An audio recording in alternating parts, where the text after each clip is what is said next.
Hi, Patrick here. Have Cheetah will view. Happy 4th of July, everybody. Don't know what we're celebrating anymore, other than just saying the words 4th of July, because Independence Day, it ain't Independence Day anymore. But that's another story for another stream. So anyway, here on the 4th of July, me and the Cheetah, we were in the mood to watch a movie, and so we decided that we're going to watch Ice Twisters. That's right. We have so much fun with Christmas Twisters that we decided we'd come back and do another one. So we're reviewing Ice Twisters. Um, this was a 2009 Canadian American co-production by Cinetel, distributed by Cinetel. It was aired on the SYFY Channel in November of 2009, and it was directed by Stephen R. Monroe. It stars the cast list is pretty stellar once again, very much like Christmas Twister. So the cast includes Mark Moses, who has been in just about everything, including a main supporting role in Mad Men. Camille Sullivan, who the name might not be familiar to you, but as an IFC Midnight fan, she was the leading lady in the fantastic film Hunter x Hunter. That's right. Also stars one of my two favorite scream queens, even though she has a small role, but she's still in the movie and she screamed. Uh, and that is the ever lovely Chelan Simmons. Is also has a role in this movie. Uh, so basically, what it is a government agency is conducting what they think is weather experiments to help produce controlled rain.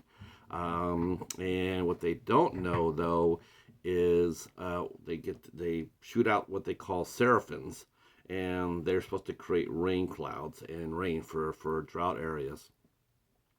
Well, what they don't know is that their project is actually looking to be weaponized as well. So that's not good news. And so when the seraphims go offline or they go crazy, and they start randomly creating ice twisters, which is a very sudden and fast and without warning tornadoes that drop down and they freeze everything within 2 or 3 miles each direction, and an instantaneous cold that can cause either you can be frozen to death, or the twisters are so strong that, well, actually they're probably F4 to F5 strong because they're lifting train cars and tossing them around. So, but as fast as these tornadoes hit and rampage, they suddenly disappear, and there's very, very little warning at all. Not enough really to tell you what to do. Hey, there's an ice twister above you. So that's where we meet. That's where we meet our main actors. Joanne, played by Camille. Her assistant, the project head Damon, played by Alex Zahara. And the two techs, Gary, Ryan Kennedy, and Phil, which is Nicholas Corella.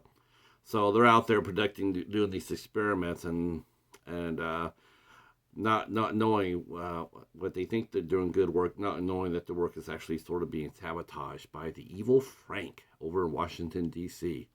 Meanwhile, we meet up with Charlie, Charlie Price, who's who used to be a very famous scientist, but he decided to step back and become a writer. So that's what he does. He writes the environmental thrillers. So he is a successful writer, and he's doing a book signing, and he is helped out by his very loyal and able assistant Nora, who's played by the lovely Chelan Simmons. And they're in a small town in Oregon, and suddenly, as they're doing their signing, they're getting ready to leave. The town is hit by an ice twister, and people die, including a young man who had just got done talking to Charlie about his book, and Nora has been hurt as well, so she gets transported to the hospital, and then Charlie he notices Joanne, who's taking samples, and he knows Joanne from his time in the scientific community. So he goes over there and he knows that something's not right, and he goes over there and basically lets him know that he might be a thriller writer, but he's still a scientist at heart, and he knows the science of what they're doing. So they bring him into the fold because otherwise he's going to sing like a canary. And so they decide to go back to their base to figure out what's going on. And then there's our other couple. We see our other couple, Eric and Ashley, played by Kaj Eric Erickson and Luisa de Oliveira. And they're traveling to meet with Charlie. They're university students, and they're going to be doing an interview with him for the school. So on their way there, though, they will also as they go to meet Charlie, they happen to they're filming things. They're filming the twisters that are suddenly coming down, and they almost drive head on to none other than Nora, who has been released from the hospital with a couple of stitches, and she's on her way to meet Charlie to do a TV interview at 6 o'clock. So those two nearly hit each other head on. They swerve, but the tornado is closer to Nora than it is to Eric and Ashley, and so Nora she is killed by a train.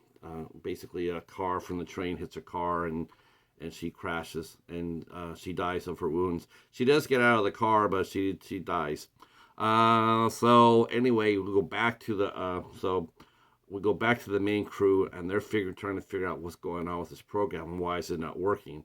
And they can't bring down the Seraphins. And Charlie, who's had his suspicions, is confirmed when he goes inside of a field and he finds one of the weather makers in the ground. It's impacted into the ground.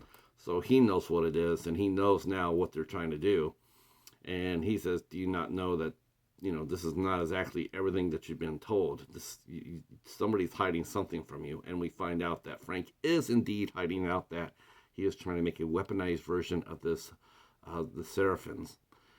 So everybody teams up to do the right thing. And they only find out, after they lose a couple more members of the team, that the only chance they have is to get to a satellite and to create a hole in the ozone layer so the satellite can come down and destroy the clouds that are being formed by the Seraphins. They get rid of the Seraphins, but the storms are still coming, so that's why they need a satellite. So at the very last possible second before they all get killed, they manage to stop the tornadoes dead in its tracks, and so the ice twisters all dissipate, and that's a good thing. But of course, that also leaves Frank out there, knowing that he tried to do something rather dastardly. So at the end of the movie, we see Eric and Ashley. What they're going to do is they're going to go ahead and tell the story. Joanne and Charlie are going to tell the story about the program. They're basically going to be whistleblowing on Frank. All right, so that was Ice Twisters, directed by Stephen R. Monroe. Interesting director. He's done some really fun films, including the I Spit on Your Grave remake in 2010 and the I Spit on Your Grave sequel in 2013. Those are the ones with Sarah Butler. Those are not the ones with Jamie Bernadette, who did the sequel, I guess the official sequel with Camille Keaton, with the original director. This movie was, again, it's very much like Christmas Twister. It's a lot of fun. The special effects are SYFY Channel quality. But, again, you go back and you look back at these movies and you're sort of blown away by the level of the cast. That's what really gets me. It's like, most of these movies, if they were coming out from the asylum, they would be the first 20 people through the casting door. But Cinetel and SYFY Channel, they actually took some time here. They put together some really strong casts for their movies. They know that they're having fun, but they're also, it gives the movie a little bit of added weight and gravitas when you look and you see really good actors in it, very much like Christmas Twister. Yes, it's a fun movie, and it's a sci-fi movie, SYFY Channel movie, but you look at the cast, and the cast is elevating the material. And that's what makes those movies so much fun, is when they, when the cast are basically taking over. You're hoping to watch them. They're hoping that you watch them and not the not the low budget special effects. The twisters didn't look very good. I'll be the first to tell you that. But the story itself was interesting. It was very interesting, and the chemistry in the cast was really strong. There was no there's one guy you're gonna love to hate right off the bat, and that's the cyber nerd in the group, who's Gary, who's played by Ryan Kennedy. Yeah, you're gonna really wish that he gets hit by a twister, but he doesn't. He manages to survive the movie, but his attitude is so you just want to slap the hell out of him. But that's a credit to Ryan Kennedy. He did a great job. And again, I thought this was a lot of fun. Another Sci-Fi Channel movie. Highly recommend it. Yeah, why not? I thought so. I mean, this is the type of movie that, and the thing is, they do get released. A lot of these movies get released on multi-packs. So the chances are you actually finding them or hard copy are pretty good. You could probably get individual ones, or you can look for a multi-pack. You'll see this movie on one of those multi-packs. All right, that's all I got. I saw this movie on TUBI. That's right. Yep, my broke ass did not buy this movie. I saw it on TUBI, so I'm glad that I did. And if I do see it out there in the wild, I would definitely pick it up. I will recommend that. I think it's a lot of fun. All right, well, thanks for watching. If you're new to the channel, please consider subbing. Drop a comment down below. And if Echo has seen this movie, he can tell me what he thought about it, because he's all about the tornadoes as well. Yeah, that's it. We'll talk to you for the next one.